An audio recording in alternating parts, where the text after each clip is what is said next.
जय गुरुदेव।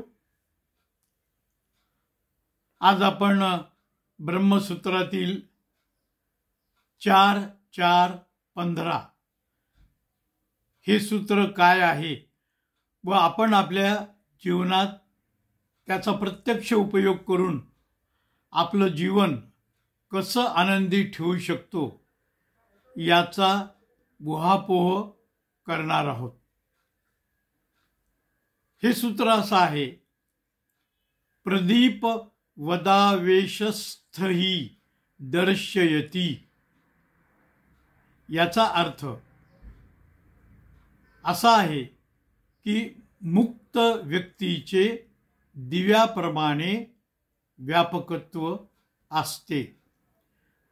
प्रदीप वदावेशस्थही दर्शयती म्हणजे ज्या व्यक्तीने ब्रह्माची अनुभूती घेतली आहे, ब्रह्म अविनाशी आहे हे समजून घेतलेलं आहे, तो सर्वज्ञ होतो। सर्वज्ञ या अर्थानं की त्याने देह धारण केलेला असला तरी तो विकारांना सहसा बळी पडत नाही। मान आणि अपमान या विकारांची जाणीव दूर ठेवून ती व्यक्ती दैनंदिन व्यवहार करत असते। आता असा व्यवहार आपण करतो का? तर त्याचं उत्तर नाही असंच येतं। कारण आपलं वागणं हे या विकारांच्या अधीन असतं। मान मिळाला की मन हुरळून जातं आणि अपमान झाला असं वाटलं की हेच मन क्रोधित होऊन जातं। मन हे जीवात्मा म्हणजेच माझ्या शरीरात असलेली चेतना किंवा चैतन्य जे काही आहे त्याचा आरसा आहे, म्हणजे प्रतिबिंब आहे। पण जेव्हा या मनाचे विकार म्हणजे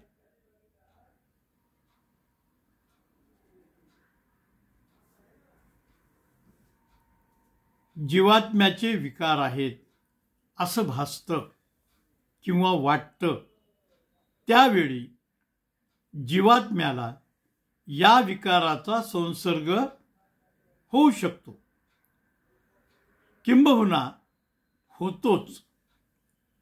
केवळ आपण स्वतः अज्ञान स्थितीमध्ये जीवन जगत असतो त्यामुळेच असं घडतं आणि हीच खरी आपल्या शारीरिक आरोग्य बिघडण्याची पहिली पायरी असते।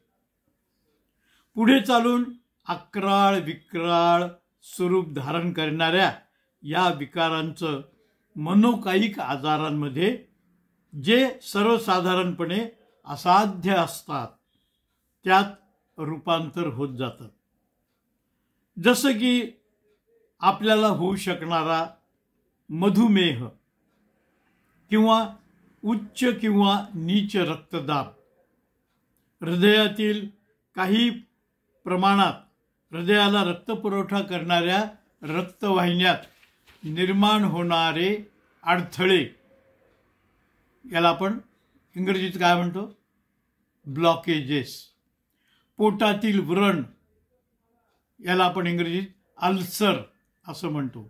पाठदुखी म्हणजे बॅक पेन, स्पॉन्डिलायटिस म्हणजे मानदुखी, वातविकार, लकवा, पॅरालिसिस, सांधेदुखी, जॉइंट पेन, नैराश्य, डिप्रेशन इत्यादी।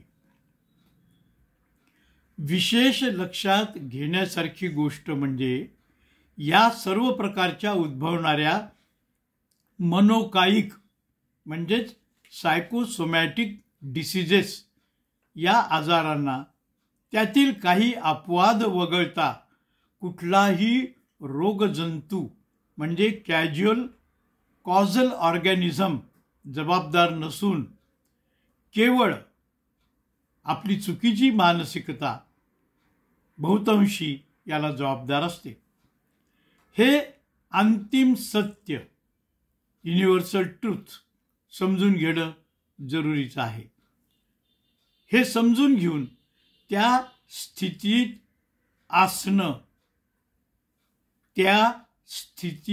असणं याला इंग्रजीमध्ये बीइंग इन दी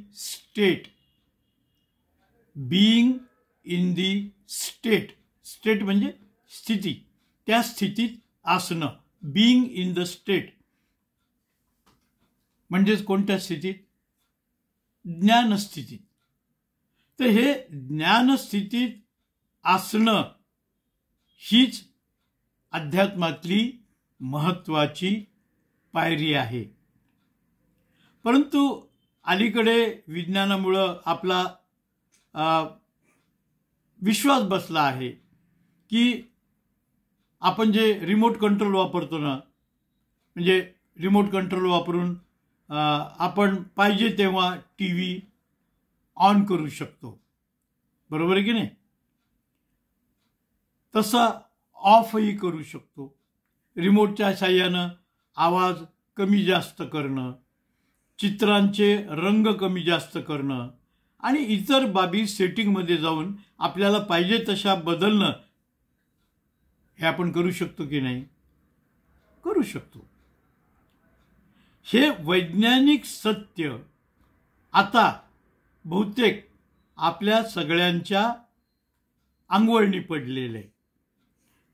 ते आता आपण रुटीन समजतो. असाच एक जीवात्म्याचाही रिमोट कंट्रोल असतो. त्यात आपण वापरतो तसे रिचार्जेबल सेल असतात. नवीन रिमोट कंट्रोल वापरण्यापूर्वी किती सहजपणे आपण हे मान्य करतो की याला रिचार्ज करणं गरजेचं आहे. बॅटरी फुल झाल्यावरच हा रिमोट कंट्रोल आपल्या मनाप्रमाणे सेटिंग बदलू शकतो. सेल उतरलेले असतील तर काय होतं हे आपल्याला चांगलं माहीत आहे. म्हणून आपण सहजपणे हे मान्य करतो आणि काय करतो? सेल रिचार्ज करतो. आता हे माझं जे बोलणं आहे हे आपल्या जीवात्म्याला वैज्ञानिक पातळीवर कसं रिचार्ज करायचं याची मोडस ऑपरेंडी म्हणजे कार्यपद्धती आज मी आपल्याला सांगणार आहे. जे ब्रह्मसूत्रातील 4-4-15 या सूत्रात सांगितलं आहे. आपण सगळेजण कसे आहोत? आपण विज्ञानवादी मंडळी सहजपणे असं बोलून जातो की काय राव, असं कुठं असतंय का राव, काहीतरीच काय सांगायचं. त्या आउटडेटेड ग्रंथातील कालबाह्य सूत्राला कशाला उगाच मुलामा चढवताय असा विचारही आपण करू शकता, बरोबर. पण हे वैज्ञानिक सत्य तर आपण सर्वजण 100% मान्य करतो की दूर बसून रिमोट कंट्रोलमधून निघणाऱ्या परंतु न दिसणाऱ्या पण प्रत्यक्षात असणाऱ्या वेव्ज टीव्हीपर्यंत जाऊ शकत नाहीत. केव्हा? आपण एक प्रयोग करून बघू. किंबहुना आपल्याला याचा अनुभवही कधी कधी आला असेल की जर टीव्ही आणि रिमोट यांच्यामध्ये काही अडथळा आला, म्हणजे उदाहरणार्थ कोणी मध्ये घरातली एखादी व्यक्ती उभी राहिली तर रिमोटच्या वेव्ज टीव्हीपर्यंत पोहोचतात का? नाही पोहोचत. टीव्हीपर्यंत नाही जाऊ शकत. मग आपण काय करतो, त्या व्यक्तीला असं सांगतो की अरे थोडं बाजूला व्हाय, म्हणजे मला ते व्ह्यूजमध्ये अडथळा नसल्यानं मला परत मग ते आवाज कमी जास्त करता येतो. किंवा ती व्यक्ती बाजूला सरकल्यानंतर, म्हणजे तो अडथळा, ते आवरण टी व्ही आणि रिमोटमधलं जी व्यक्तीमध्ये उभी आहे ते आवरण, तो अडथळा दूर झाला की मग मला तो रिमोट चालवता येतो. आता या न दिसणाऱ्या वेव्हजचे अस्तित्व किती सहजपणे आपण वैज्ञानिक सत्य म्हणून स्वीकारतो, बरोबर आहे की नाही? तसंच वैज्ञानिक सत्य जीवात्मा आणि मन यांच्यामध्ये असतं. हेही सत्य आहे, हे आपण स्वीकारावं म्हणून हा व्हिडिओ मी मुद्दाम आपल्यासाठी तयार करत आहे की हे आपल्याला, आपल्या बुद्धीला पटलं तर आपण स्वीकारावं. या बाबतीमध्ये काही शंका असेल तर आवर्जून आपण वैयक्तिकरित्या मला व्हॉट्सॲपवर मेसेज करून आपली शंका आपण मोकळ्या मनानं विचारू शकतो. हे वैज्ञानिक सत्य जसं रिमोट आणि टी व्हीचं आपण स्वीकारले ना, तसं आपला जीवात्मा आणि मन यांच्यामधलंही एक सत्य आपण आज समजून घेऊ.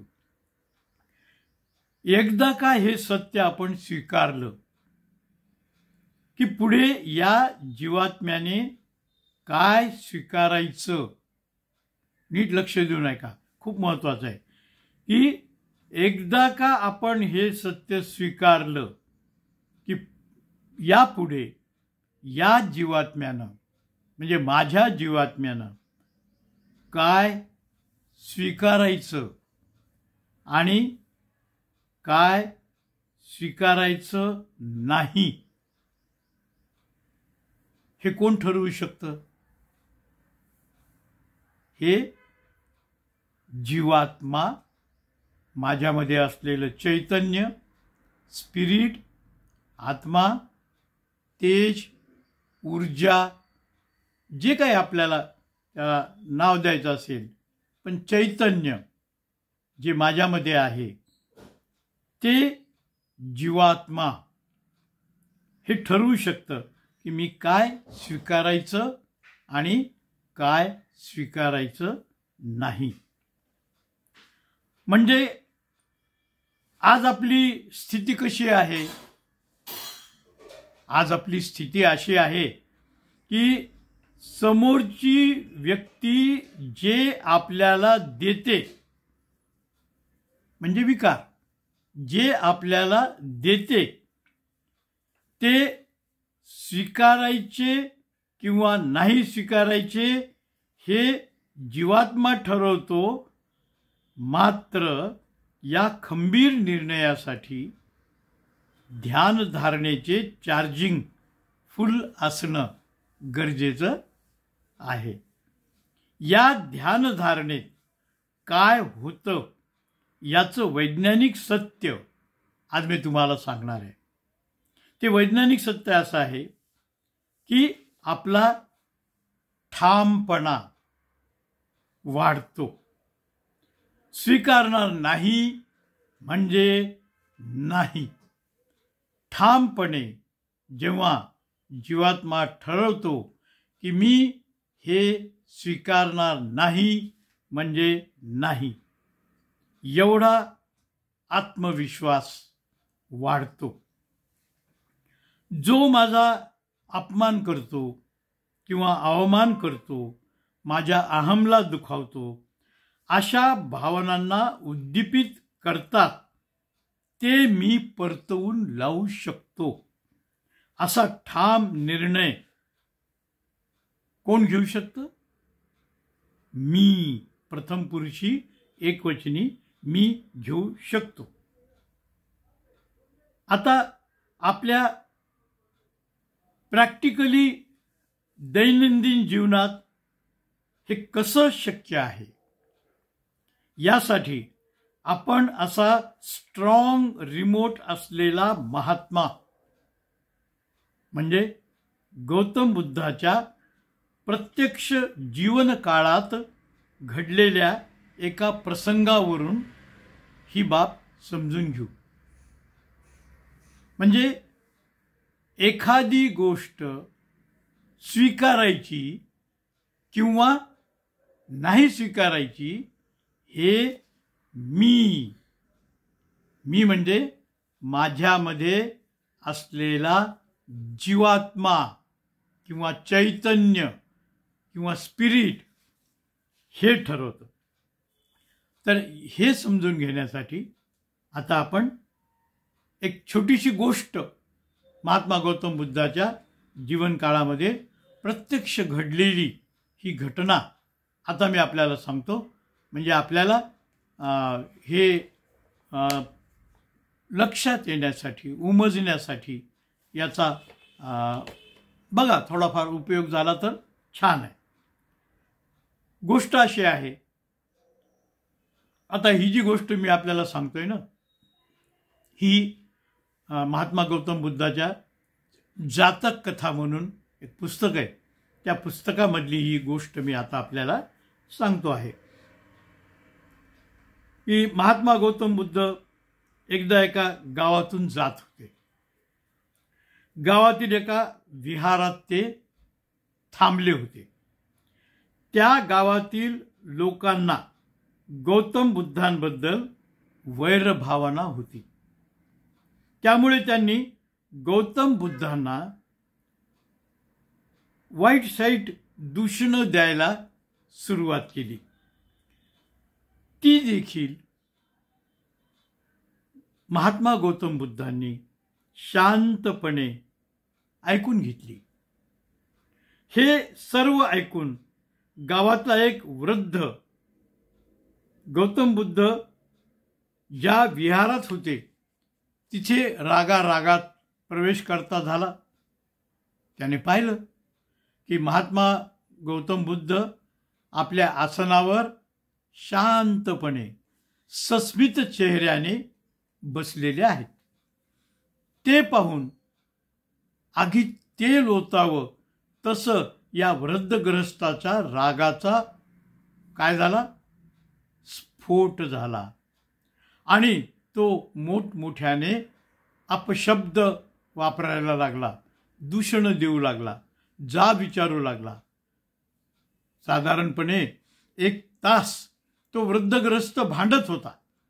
या 1 तासामध्ये, आता हे महत्वाचं आहे, या 1 तासामध्ये महात्मा गौतम बुद्धाच्या चेहऱ्यावरील स्मित हास्याची एक लकेरही कमी झाली नाही. मग शेवटी काय झालं? शेवटी वृद्धग्रस्त बोलून बोलून थकला, म्हणजे त्याचा शक्तिपात झाला. थरथरत्या नजरेनं त्या महात्मा गौतम बुद्धाकडे पाहून, निर्लज्ज आहेस रे, निर्लज्ज आहेस. अरे मी एवढ्या शिव्या देतोय, एवढी दूषणं देतोय आणि तरीही तू हसत आहेस. असं बोलून तो वृद्धग्रस्त मटकन खाली बसला, गुडघ्यात डोकं खुपसून हुंदके द्यायला लागला. तेव्हा महात्मा गौतम बुद्ध आपल्या आसनावरून उठले आणि त्या गृहस्थाच्या जवळ गेले. अत्यंत प्रेमानं त्या वृद्धग्रस्ताच्या पाठीवरून हात फिरवला आणि महात्मा गौतम बुद्ध त्या वृद्धग्रस्ताला म्हणाले, काका, तुम्ही मला जे दिलत, पुन्हा एकदा ऐका, तुम्ही मला जे दिलत ते मी घेतलं कुठं? तुम्ही मला जे दिलत ते मी घेतलं कुठं? म्हणजे काय? तुम्ही मला जे दिलत ते मी घेतलं नाही. ज्या व्यक्तीला महात्मा गौतम बुद्धाच्या या एका वाक्याचा अर्थ समजला, ती व्यक्ती कोणत्या स्थितीमध्ये असते? ज्ञानस्थितीमध्ये असते. ही ज्ञानस्थिती म्हणजे काय स्वीकारायचं आणि काय स्वीकारायचं नाही हे मी ठरवणार. मी म्हणजे माझ्यामध्ये असलेला जीवात्मा ठरवणार. आता हा मी म्हणजे माझ्या शरीराच्या आत असलेलं चैतन्य किंवा चेतना, ज्याला ब्रह्मसूत्रामध्ये जीवात्मा असं संबोधन वापरलं आहे. हे स्पिरिट, हे चैतन्य जर मजबूत असेल, माझ्यामधला जीवात्मा जर मजबूत असेल, बळकट असेल, तरच हे नाकारण्याचं धाडस आपल्या अंगी येतं. आपण अज्ञान स्थितीमधली, रिमोटचे सेल वीक असलेली, साध्या स्थितीमधली माणसं दैनंदिन व्यवहारात कसं वागतो हे नीट पडताळून पाहावं. म्हणजे काय? समोरचा माणूस, आता नीट लक्ष देऊन ऐका, समोरची व्यक्ती जे काही आपल्याला देते, मग ते काही असो, समोरची व्यक्ती जे काही आपल्याला देते ते आपण बिनदिक्कत स्वीकारतो. अगदी समजण्याजोगं उदाहरण द्यायचं झालं तर समजा एखाद्याने मला माझ्या आईवरून कडकडून शिवी दिली, तर काय होईल? एका क्षणाच्या आत माझ्या तळपायाची आग कुठे जाईल? माझ्या मस्तकात जाईल. आणि पुढे मी काय करेन याचा मलाही अंदाज नसतो. मी कदाचित त्याला उलट शिव्या देईन, कदाचित मारेन, किंवा कदाचित मी त्याचा खूनही करून टाकेल. कारण का? माझ्या आईला शिवी देतो म्हणजे काय? आता तुझी खैर नाही. आता मला सांगा, असं आपण वागतो का नाही? आता आपण असे का वागतो? तर हे विश्लेषण आता नीट समजून घ्या. हे मनोविश्लेषण आहे की आपण असं का वागतो. तर त्या माणसानं दिलेली शिवी आपण काय करतो? बिनदिक्कतपणे स्वीकारतो. पण जरा विचार करावा की माझ्यामध्ये छटाकभर का होईना गौतम बुद्ध असेल तर काय होईल? काय रिझल्ट येईल? ही शिवी स्वीकारायची की नाही स्वीकारायची हे मी ठरवणार. समजा मी ठरवलं की मी ही शिवी जी त्याने मला दिली आहे ती मी स्वीकारणार नाही, तर काय होईल? तर मी आहे तसाच राहील व शिवी देणाऱ्याजवळ ती शिवी राहते.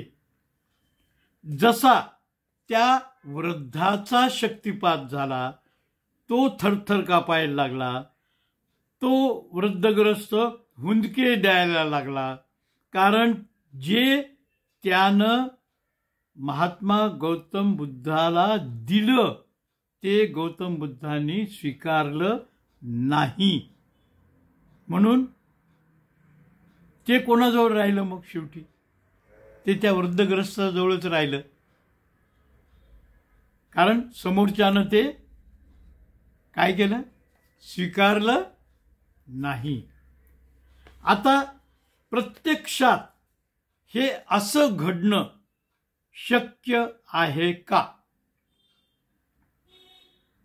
बघा, कोणी मला माझ्या आईवरून शिवी दिली व मी ती स्वीकारायची नाही एवढ्या ठरवण्या इतका विवेक, संयम त्या क्षणी माझ्या मनात असू शकतो का? याचं वैज्ञानिक पातळीवर असं उत्तर आहे की ज्या जीवात्म्याची रिमोटची बॅटरी फुल चार्ज आहे, ज्या जीवात्म्याची रिमोटची बॅटरी फुल चार्ज आहे, यस, तो हे स्वीकारत नाही. हीच ज्ञानस्थिती. ज्याची बॅटरी डिस्चार्ज आहे किंवा लो आहे त्याच्याकडे हा विवेक, विवेक म्हणजे काय? सारासार विवेक बुद्धी, याला इंग्रजीमध्ये म्हणतात रॅशनॅलिटी इन थिंकिंग. सारासार विवेक बुद्धीने विचार करणे, विवेक बुद्धीने विचार करणे हे ज्याच्याजवळ नाही तर काय समजायचं?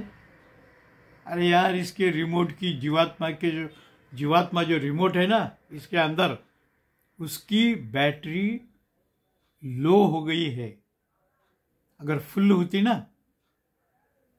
तो ये एक्सेप्ट करना है या नहीं करना है वो जीवात्मा डिसाइड करता है.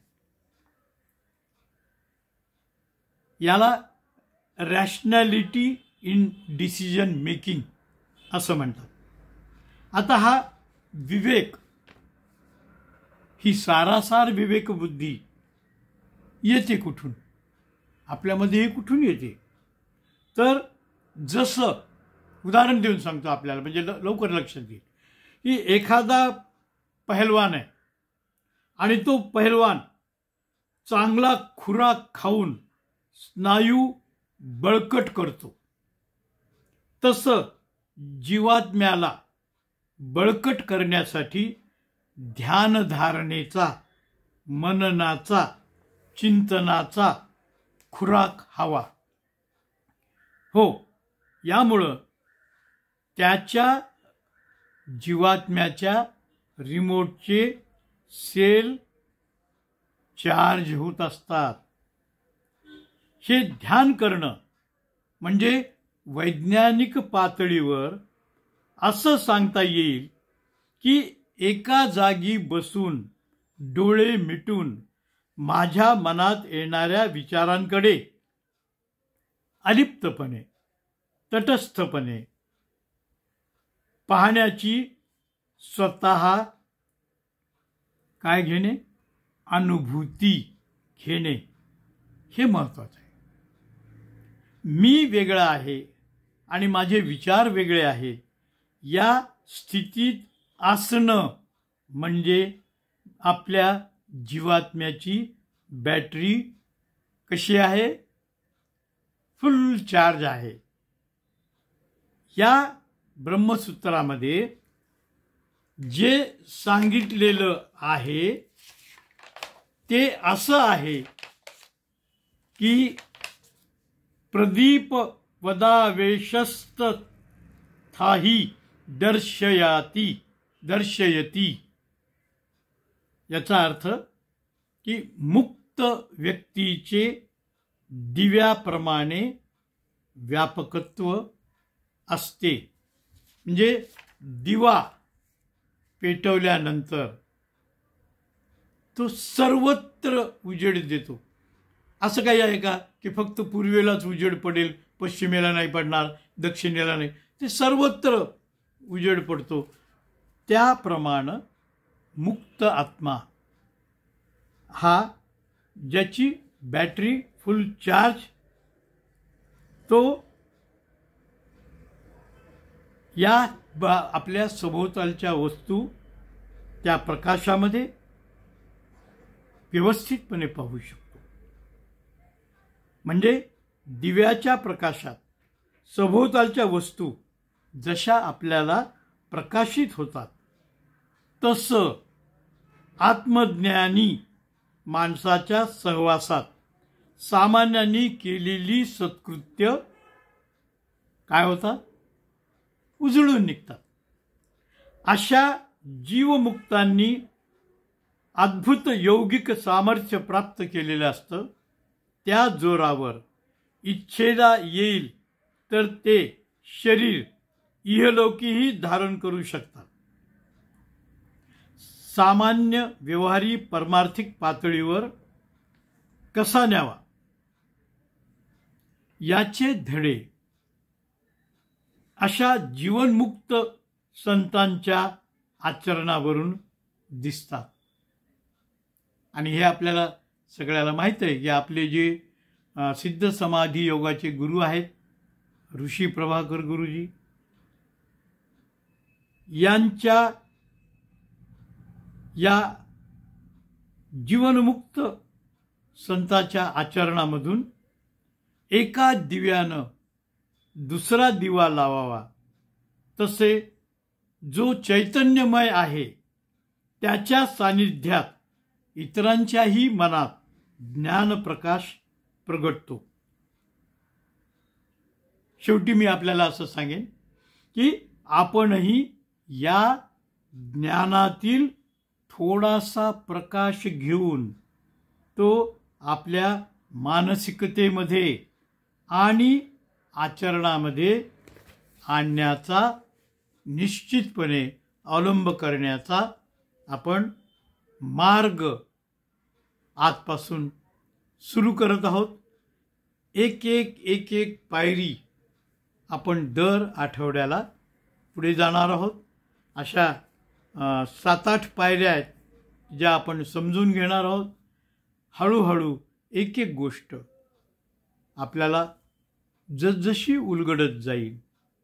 म्हणजे काय होणार आहे, काय हो, आपण हे ब्रह्मसूत्र ऐकले, ठीक आहे, आपलं 7-8 वेळा आपण हे 8 व्हिडिओ टाकले, 8 व्हिडिओ तुम्ही ऐकले, काय फरक पडणार आहे दैनंदिन जीवनात?